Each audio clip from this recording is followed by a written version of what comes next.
मीराबाई का जो चरित्र है, आप सब उस भूमि पर गए होंगे तो एक बार जीवन में उस भक्तिमती के जीवन चरित्र को अवश्य पढ़िए। आपको लगेगा कि वाह, भक्ति इसको कहते हैं, भक्त इसको कहते हैं। हम जैसे भक्त नहीं होते जो माला चंदन लगा के दिखा देते हम भक्त हैं। भक्ति क्या होती है उस भक्तिमती से पूछो। मीराबाई की माँ जब गर्भवती थी तो दूधा साहब ने मीराबाई के जो दादाजी थे उन्होंने अपने घर में भागवत का आयोजन किया था। शायद आपने ये चरित्र नहीं सुना होगा। मीराबाई जब गर्भ में है तो उनकी माँ 7 दिन तक बैठकर भागवत कथा सुनती रही। गर्भ में बैठी बैठी मीरा ने कथा सुनी। फिर जन्म हुआ, मीरा धीरे धीरे बड़ी होती गई। एक बार गांव में कथा हुई। 5 साल की उम्र थी मीरा की, केवल 5 साल। दूधा साहब उंगली पकड़ के जहां भी सत्संग में जाते मीरा को साथ ले जाते। आज कथा में भी साथ लाए हैं, सबसे आगे बैठे हैं, साथ में मीरा को बिठाया है। मीरा बड़े चाव से सुन रही है, सुनती जाती है, रोती जाती है। 5 साल की बालिका है। कथा खत्म हुई। पंडित जी ने कहा कि किसी को कुछ पूछना है, किसी को कुछ प्रश्न हो, कोई जिज्ञासा हो तो आप पूछ सकते हो, मैं यहीं बैठा हूँ। तो सबने कहा नहीं नहीं महाराज, हो गया जितना सुनना था, अब तो 6 बज गए, चलो घर जाना है। तो होता है ना, कुछ हमारे जो भैया हैं वो बार बार बोलते हैं, अरे भैया रुक जाओ, अरे और रुक जाओ। और माता बहन ऐसे भागती जैसे कि कोई ट्रेन निकली जा रही है। तब बोले महाराज हो गया, जितना सुनना था सुन लिया, अब बस हम चलते हैं। तब चले गए। बाबा जी ने कहा चलो अब हम भी चलते हैं। सब गए तो हमारा क्या काम। बाबूजी घर जाने लगे तब पीछे से किसी ने उनका कुर्ता पकड़ लिया। बाबा जी को लगा कि कोई रोक रहा है।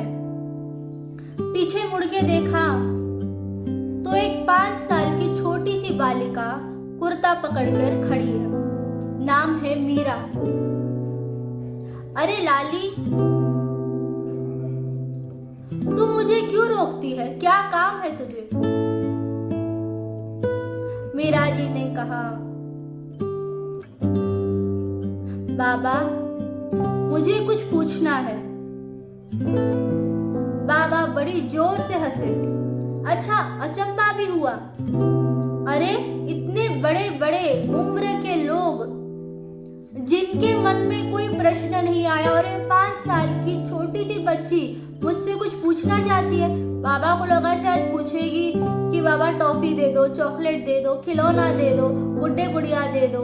लेकिन मीरा क्या कहती है, आंख में अश्रु भरा है और रोती हुई कहती है कि बाबा जी, आप जिनकी कथा सुना रहे थे वो ठाकुर मुझे कब मिलेगा?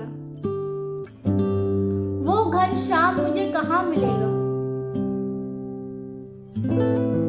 मैं उसकी कथा सुनी, इतने गुण सुने कि अब बस ये बताओ कि मुझे कब उसकी प्राप्ति होगी। मैं उसके बिना नहीं रह सकती। आंख से अश्रु बहते जा रहे हैं उसके। बाबा की आंख में भी आंसू आ गए। अरे अचंभा है, मेरा जीवन निकल गया कथा करते करते। ये प्रश्न मेरे मन में कभी नहीं आया कि जिसकी मैं कथा सुनाता हूँ वो कब मिलेगा। लेकिन ये 5 साल की छोटी सी लाली मुझसे पूछती है कि बाबा ये भगवान मुझे कब मिलेंगे। इसको कहते हैं भक्ति, इसको कहते हैं भजन, इसको कहते हैं प्रेम। भक्ति का मतलब प्रेम। जिसने प्रेम करना सीख लिया वो ठाकुर जी से उसकी भक्ति, उसका बेड़ा पार है। भगवान को आपकी पूजाओं की आवश्यकता नहीं है, भगवान को आपकी अगरबत्तियों की आवश्यकता नहीं है, भगवान को आपकी एक कटोरी चनोरी की मिश्री की आवश्यकता नहीं है, भगवान को आपके 56 भोग की आवश्यकता नहीं है। अगर उनको कुछ दे सकते हो तो तो अपने दिल का प्रेम अर्पण कीजिए, दिल चढ़ाइए। 56 भोग चढ़ा दिया, आज तक खाया कभी उन्होंने? जैसे रखते हो थालियों में से सजा सजा के वैसे वापस आ जाता है। कभी चखा नहीं, खूब रबड़ी रसगुल्ला चराते हो, कभी खाते नहीं। और मीरा ने जहर खाने के लिए बुलाया, एक बार नहीं हर बार वो पहुंचे। केवल एक बार मीरा को विष नहीं दिया गया था, कई बार विष पिलाया गया और हर बार मीरा के भगवान प्रसाद समझकर पी जाते, कोई डर नहीं। साथ वाली सखियां कहती, अरे मीरा ये मत पी। क्यों? बोला इसमें राणा ने विष मिलाया है। लेकिन मीरा कहती है भले विष मिलाया हो, लेकिन इसके साथ गिरधर का नाम जुड़ गया है, ये गिरधर का प्रसाद है, अब मैं इसको छोड़ने वाली नहीं। सर्प भेजे शालिग्राम बन गए, सिंह भेजा नरसिंह भगवान प्रकट हो गए। ये भक्ति नहीं तो क्या है, ये प्रेम नहीं तो क्या है। इसलिए हमें प्रेम समझना। भागवत का मतलब कोई मनोरंजन नहीं है। भागवत का मतलब अपने मन का मंथन करना कि आप कितने प्रेमी हैं। प्रेमी कब माने जाएंगे? बोले आए थे कथा सुनने, चलो बस ऐसे ही सुनाते हैं। 7 दिन कथा सुन ली, कथा विश्राम भी हो गई, सब लोग घर चले गए, लेकिन उसके बाद भी आपका यहाँ से उठने का मन ना करे तो समझ लेना प्रेम आपके अंदर आ गया है। आप माला कर रहे हो, आपका नियम है एक माला करनी है। एक माला करने के बाद आपको माला छोड़ने का मन ना करे तो समझ लेना प्रेम आपके अंदर है। आप मंदिर में दर्शन के लिए गए, पंडित जी ने पर्दा लगा दिया, लेकिन उसके बाद भी वहां से आने का मन ना करे तो समझना प्रेम है। भक्ति का मतलब केवल फॉर्मेलिटियां नहीं होती।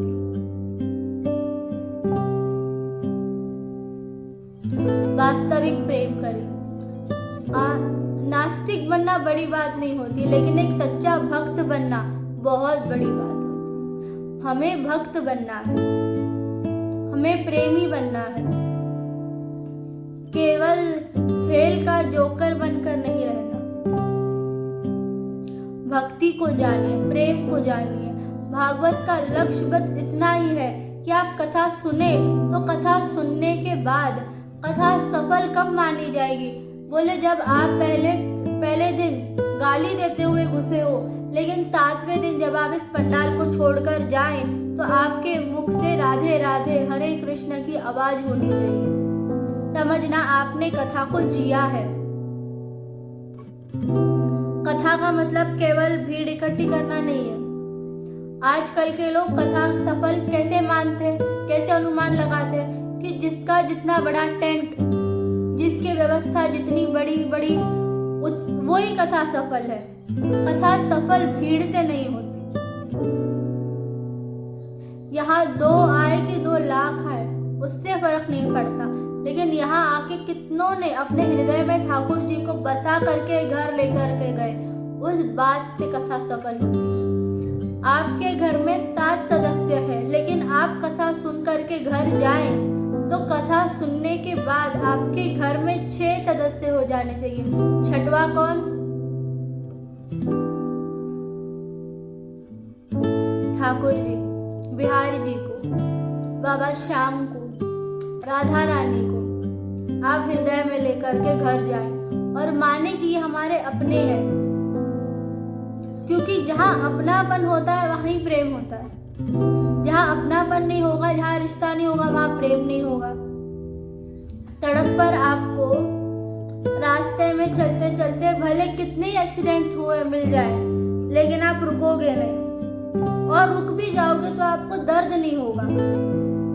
दया हो सकती है लेकिन दर्द नहीं होगा। क्यों? क्योंकि वो उसके साथ आपका कोई रिश्ता नहीं है। आप वहां से निकल के चले जाओगे, पूछोगे भी नहीं, लेकिन वही आपका कोई अपना हो, उसकी जरा सी उंगली भी कट जाए तो आप 10 बार उससे पूछो क्या हो गया भैया, कैसे लगी, कहाँ लगी, दवाई लगाई? क्यों? गर्मी का मौसम है, अगर आपके बाजू में कोई बैठ गया और वो बार बार आपको परेशान किए जा रहा है, आप पूरी कथा में उसको ही देखोगे, पूरा पंडाल खाली है, यही जगह मिल गई बैठने के लिए, और वही पीछे आपका दोस्त बैठा है, आप उसका जानते हो और वो पीछे बैठा है, आप उसको पीछे से आगे बुलाओगे कि हाँ इतनी पीछे क्यों बैठा है, आगे बैठ जा, मेरे पास आके बैठ जा। क्यों? क्योंकि वो आपका दोस्त है, आपका उससे संबंध है।